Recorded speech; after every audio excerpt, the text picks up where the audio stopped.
Imagine being stuck in a relationship where the person you love is the source of both your happiest and darkest moments.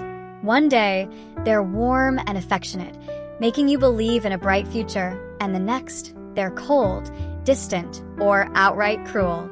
This emotional whiplash isn't just confusing, it's a toxic trap known as the trauma bond, and it can leave you feeling lost, angry, and questioning your own reality. At the core of these relationships lies a deep, unsettling anger. It's not just the narcissist's rage you're dealing with. It's your own mounting frustration, betrayal, and helplessness. This anger can consume you, making you feel like you're part of the problem. But what if this anger isn't a sign of your weakness? What if it's the key to breaking free from the cycle of manipulation and emotional abuse? In this guide, we explore the complexities of anger in narcissistic relationships, from the trauma bond that keeps you tethered to the ways in which anger can be both destructive and empowering. Understanding this emotional landscape is crucial for anyone who feels trapped in the push and pull of an abusive relationship. It's time to reclaim your anger, channel it constructively, and take the first steps toward healing. 1. The alternating nature of trauma bonds. Trauma bonds are a complex psychological phenomenon that often arise in toxic or abusive relationships. The very nature of these bonds involves an emotional roller coaster where the victim experiences periods of normalcy or even happiness, alternating with times of distress, fear, or pain. This pattern of oscillation is the foundation of trauma bonding. It creates a powerful, confusing emotional attachment where the victim is constantly trying to reconcile the good times with the bad. In these relationships, the abusive partner might act caring, loving, and kind for a period, only to revert to abusive, neglectful, or manipulative behavior without warning. These cycles of hot and cold behavior can leave the victim feeling disoriented and trapped. For instance, you may have a few days where your partner is attentive, loving, and considerate. But these good times are often followed by periods where they become emotionally unavailable, deceitful, or even abusive. The unpredictability of this behavior strengthens the trauma bond, as the victim begins to cling to the moments of kindness and attempts to ignore or downplay the hurtful periods. This inconsistency is what makes trauma bonds so dangerous and difficult to break. The victim holds on to hope that the good behavior will return or become permanent. They may even justify the abusive behavior by believing they are partly responsible for it or that their partner is simply under stress and will soon return to their good self. This is the foundation of cognitive dissonance, where the mind struggles to reconcile two conflicting realities. The brain seeks to find comfort by rationalizing or excusing the bad behavior, which only deepens the bond. Ultimately, the alternating nature of the relationship keeps the victim emotionally hooked, making it extremely challenging to leave. 2. The spectrum of trauma bonds, from bad to worse. Not all trauma bonds follow the pattern of oscillating between good and bad moments. In many cases, the spectrum of behavior might range from bad to worse. In these relationships, the victim rarely, if ever, experiences positive moments. Instead, they are trapped in an environment of continuous emotional distress, punctuated by brief moments of relief when the abuse momentarily subsides. In these dynamics, the absence of overt abuse can feel like a reprieve, even though the underlying toxicity of the relationship never truly disappears. In a relationship that operates on the bad to worse spectrum, the victim might live in a constant state of hypervigilance, never knowing when the next outburst or abusive episode will occur. On some days, the abuser might not yell, insult, or humiliate the victim, and this absence of abuse may be interpreted as a good day. However, the emotional damage is still present. The psychological manipulation, neglect, and control continue to erode the victim's self-esteem and sense of security. The victim learns to settle for less, and their threshold for acceptable behavior becomes increasingly low. This type of trauma bond is particularly insidious because the victim becomes desensitized to the abuse. They may come to believe that this is the best they can hope for in a relationship, or that it is normal to endure such behavior. The absence of extreme abuse may feel like an improvement, even though the relationship is still deeply harmful. Over time, The victim may lose sight of what a healthy relationship looks like, becoming trapped in a cycle of constant emotional pain. In these scenarios, leaving the relationship can feel even more impossible, as the victim may not recognize the full extent of the damage being done. The lack of dramatic highs and lows might make it harder for them to articulate their suffering or seek help. However, just because the abuse is subtle or emotional rather than physical does not make the trauma bond any less destructive. The key to breaking free lies in recognizing that even a relationship that is consistently bad is not one worth holding on to.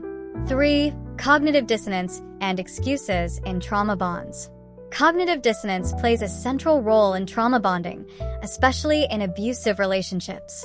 Cognitive dissonance occurs when a person holds two conflicting beliefs or attitudes, creating a sense of discomfort or tension. In the context of trauma bonds, this dissonance arises when the victim tries to reconcile the abusive behavior of their partner with the moments of kindness or affection they may also receive. The mind struggles to make sense of these conflicting experiences, and in an attempt to reduce this discomfort, the victim often begins to make excuses for the abuser's behavior. For example, a victim may rationalize their partner's emotional outbursts by attributing them to stress at work or past trauma. They might convince themselves that the partner is not inherently abusive, but is simply reacting to external pressures. This type of justification allows the victim to maintain their attachment to the abuser, as it minimizes the negative behavior and amplifies the positive moments. By focusing on the abuser's potential for kindness, the victim can ignore or downplay the abusive incidents. This cognitive dissonance is reinforced by the manipulative tactics of the abuser, who may alternately shower the victim with affection and blame them for the problems in the relationship. The victim, desperate to preserve the bond, begins to internalize the blame, believing that if they were better, smarter, or more loving, the abuser would stop hurting them. This creates a vicious cycle where the victim feels responsible for the abuse and continues to make excuses for the abuser's actions, further entrenching the trauma bond. Breaking free from cognitive dissonance requires a shift in perspective. The victim must begin to see the relationship for what it truly is, an unhealthy, damaging dynamic that is not their fault. This can be incredibly difficult, as it involves confronting the painful reality that the person they love is also the source of their pain. However, recognizing and addressing cognitive dissonance is a critical step in breaking free from the trauma bond and beginning the healing process. 4. Anger in trauma bonds, not just the narcissist's emotion. In abusive relationships, particularly those involving narcissistic individuals, anger is often viewed as the abuser's tool of control and manipulation. However, the victim also experiences anger toward the abuser, the situation, and themselves for feeling trapped in such a relationship. This anger is a natural and justified response to the injustice, betrayal, and manipulation they endure. Yet, many victims struggle to express their anger in a healthy way, as the relationship is not a safe space for emotional honesty. In relationships with narcissists, the victim's anger is often invalidated or used against them. The narcissist may accuse the victim of being overly emotional, irrational, or even abusive themselves. This gaslighting makes the victim question the legitimacy of their feelings, leading them to suppress their anger. Over time, this bottled-up anger can build to explosive levels, resulting in emotional outbursts that the victim later feels guilty about. These outbursts can further strengthen the trauma bond, as the victim may feel responsible for the conflict and seek to make amends. What's important to recognize is that anger, in and of itself, is not inherently negative. It is a valid emotional response to mistreatment and can serve as a signal that something is wrong. However, in trauma-bonded relationships, the victim's anger is often misdirected or suppressed, leading to unhealthy expressions of this emotion. When the anger finally does surface, it may be seen as proof that the victim is just as bad as the abuser, which perpetuates feelings of guilt and self-loathing. Victims must learn to acknowledge and validate their anger as a normal response to abuse. Instead of internalizing the abuser's narrative that their anger is inappropriate or unjustified, they need to find healthier ways to express and channel this emotion. This might involve seeking therapy, setting boundaries, or disengaging from the toxic dynamic. By recognizing that their anger is not the problem, victims can begin to break free from the trauma bond and reclaim their emotional well-being. 5. The anger apology cycle in trauma bonds. In trauma-bonded relationships, especially those with narcissistic individuals, one of the most toxic patterns that emerges is the anger apology cycle. This cycle typically starts when the victim, overwhelmed by the manipulation, betrayal, and hurt, finally expresses their pent-up anger. This anger is often explosive, as it has been suppressed for a long time. The narcissist responds by either lashing out in return, escalating the situation, or by feigning hurt, making the victim feel guilty for their outburst. This leads to the next phase of the cycle, apology. The victim, now feeling ashamed of their emotional response and perhaps manipulated into believing they overreacted, apologizes to the narcissist. The narcissist might accept the apology, but instead of resolving the conflict, this moment solidifies the victim's belief that they were in the wrong, even though their anger was a valid reaction to abuse. The cycle then resets, with more emotional repression, leading to another explosion of anger at a later point. This anger apology dynamic is particularly damaging because it creates a false sense of culpability in the victim.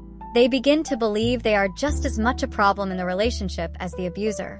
Each apology becomes another layer of guilt, reinforcing the trauma bond as the victim feels trapped by both their own emotions and the narcissist's manipulations.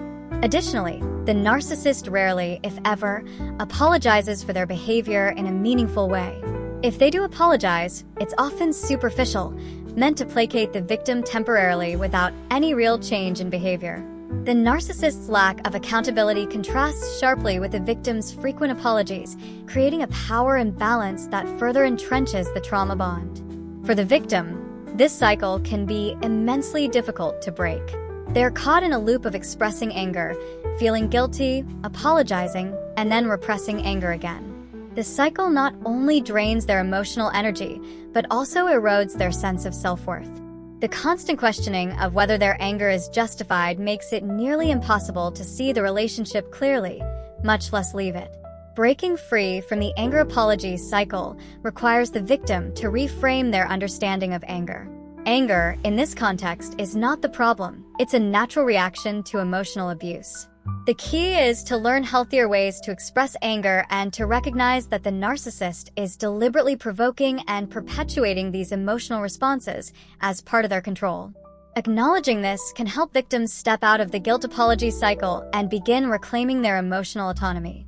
6. The narcissist's entitlement to anger versus the victim's guilt. One of the most striking differences between narcissists and their victims is how each perceives and handles anger. Narcissists feel entitled to their anger. They believe their feelings of rage are justified and often see themselves as victims of external circumstances, despite their abusive behavior. When a narcissist becomes angry, it is often an exaggerated response to perceived slights or challenges to their authority or ego. In these moments, the narcissist feels fully justified in lashing out, manipulating, or punishing the victim. If they apologize afterward, which is rare, their apologies are usually insincere and meant only to restore their control over the situation. On the other hand, the victim often feels immense guilt for their own anger. Unlike the narcissist, the victim is likely to ruminate on their emotional outbursts, feeling shame and regret long after the event. They may worry excessively about how their anger affected the narcissist or others, and this guilt reinforces the trauma bond. Victims of narcissistic abuse are often conditioned to believe that their anger is wrong or harmful, leading them to suppress it. When they finally express it, they are overwhelmed by guilt, believing they are at fault for disrupting the relationship. This disparity in how anger is experienced and expressed plays a significant role in maintaining the trauma bond. The narcissist's entitlement to anger reinforces their power in the relationship, while the victim's guilt perpetuates their emotional dependence. The victim, constantly apologizing and questioning their reactions, becomes increasingly submissive, while the narcissist's unchecked anger continues to dominate the dynamic. To break this cycle, the victim must begin to challenge the narrative that their anger is wrong. Anger, when expressed in healthy ways, is a legitimate response to mistreatment and injustice. The victim must learn to distinguish between justified anger and unhealthy expressions of it, allowing them to reclaim their emotional agency. By recognizing the narcissist's entitlement to anger as a manipulative tool rather than a valid emotional response, the victim can start to dismantle the power imbalance that keeps the trauma bond in place. 7. The overregulated victim. Suppressed emotions in trauma bonds.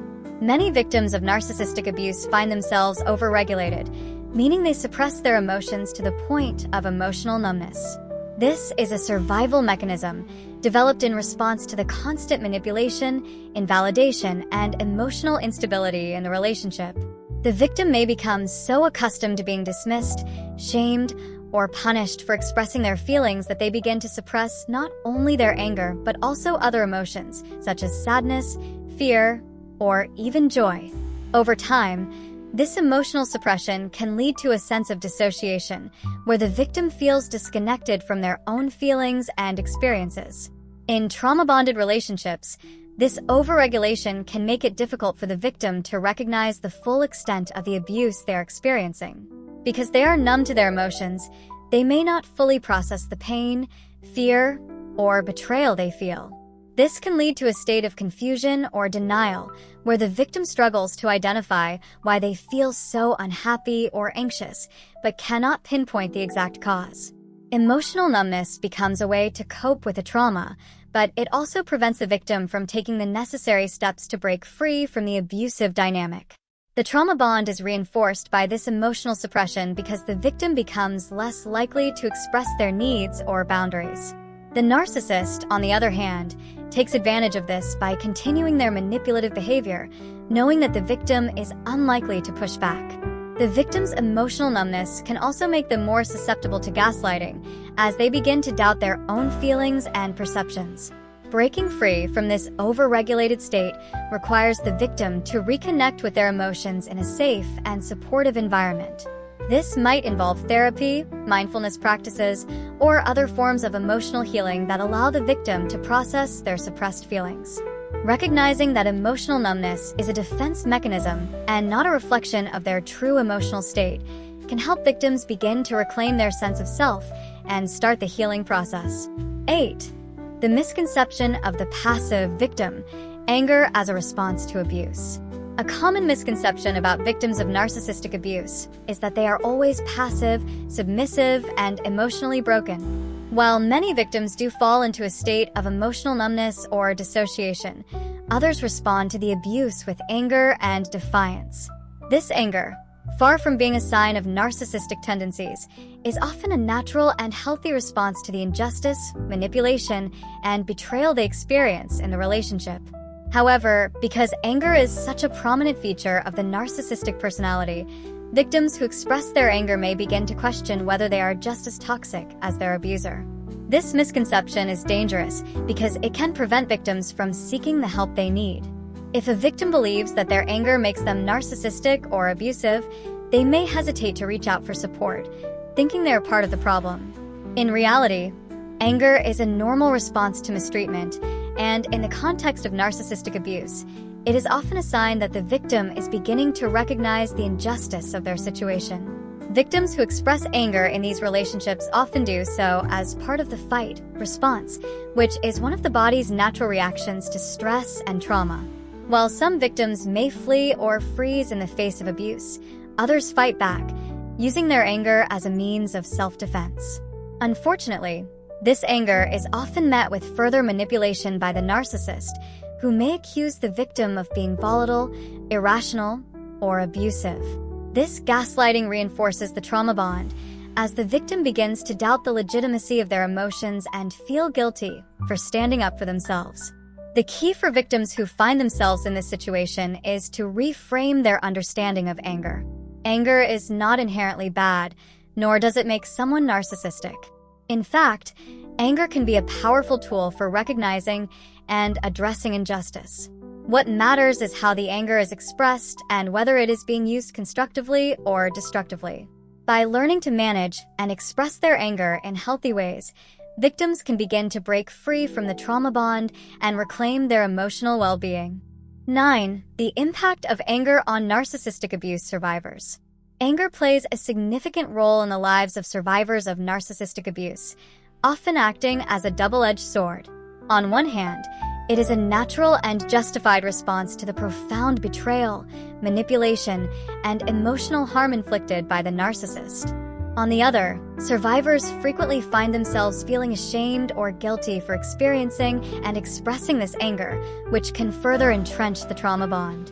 Survivors who express anger in response to abuse often face external criticism, as society tends to stigmatize displays of anger, particularly when it comes from those in a vulnerable position. Friends, family, and even therapists might view the situation as two volatile people in a bad relationship, failing to understand the context behind the survivor's outbursts.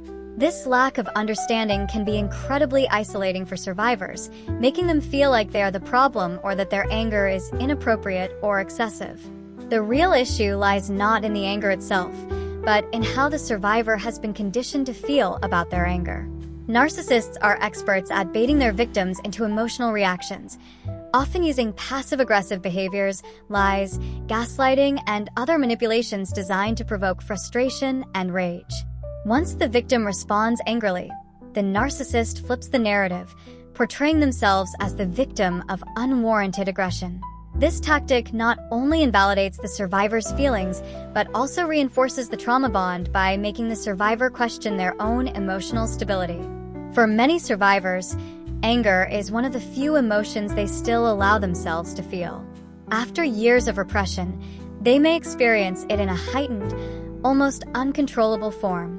This can be confusing and distressing, especially when their anger feels disproportionate to the immediate situation. Survivors might find themselves snapping at loved ones, losing patience easily, or feeling a constant low-level irritability. These signs indicate that unresolved anger from the abusive relationship is spilling over into other areas of life, making it even more difficult for the survivor to heal.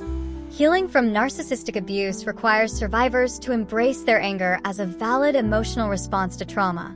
Rather than suppressing or apologizing for it, they need to learn how to channel their anger into constructive actions that promote self-care and boundary setting.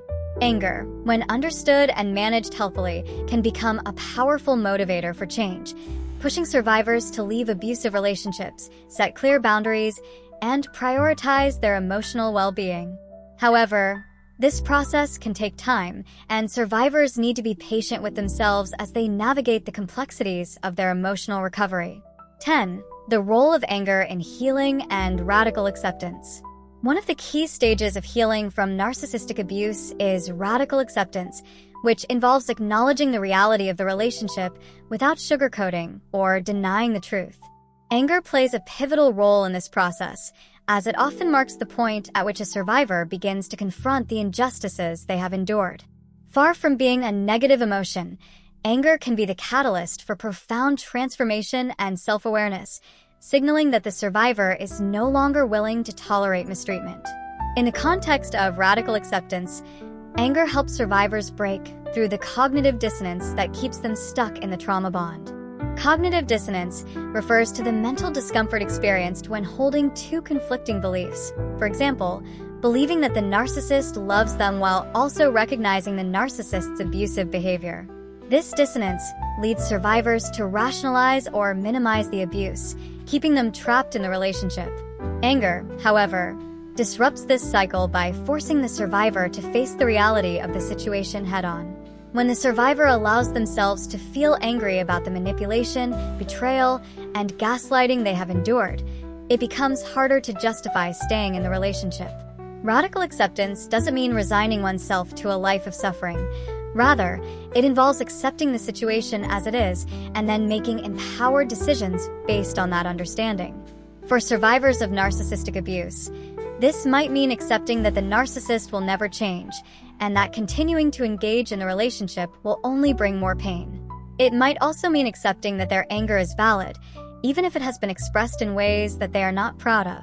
By accepting these truths, survivors can begin to chart a new course for their lives, one that prioritizes their own mental and emotional health over maintaining a dysfunctional relationship. This stage of healing can be incredibly liberating, as it allows survivors to release the guilt and shame that often accompany their anger. Instead of viewing their anger as a personal failing, they come to understand it as a natural response to an intolerable situation. From this place of acceptance, survivors can then focus on developing healthier ways to express their emotions and setting boundaries that protect their well-being. Breaking free from the cycle of anger, betrayal, and manipulation in a narcissistic relationship isn't easy. It takes time, self-awareness, and a lot of emotional strength. But as you've learned, your anger isn't something to fear or suppress. It's a natural response to the deep injustices and emotional abuse you've endured. The key is not letting it control you, but instead, channeling it in a way that empowers you. As you move forward, remember that healing is a journey, and it's okay to feel overwhelmed at times.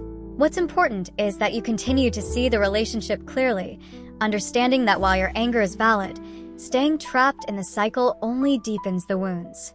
By disengaging from the toxic dynamics and reclaiming your sense of self, you can begin to break the trauma bond and find peace. You deserve more than to be stuck in a loop of anger and apology. You deserve a life filled with respect, love, and genuine connection. Take the steps toward freedom, and remember, you're not alone. There is hope beyond the pain, and you have the power to reclaim it. If you found this video helpful, don't forget to give it a thumbs up, share it with someone who needs to see it, and subscribe to the channel for more content on narcissistic abuse recovery. As always, thank you for watching, and until next time, stay blessed and irresistible.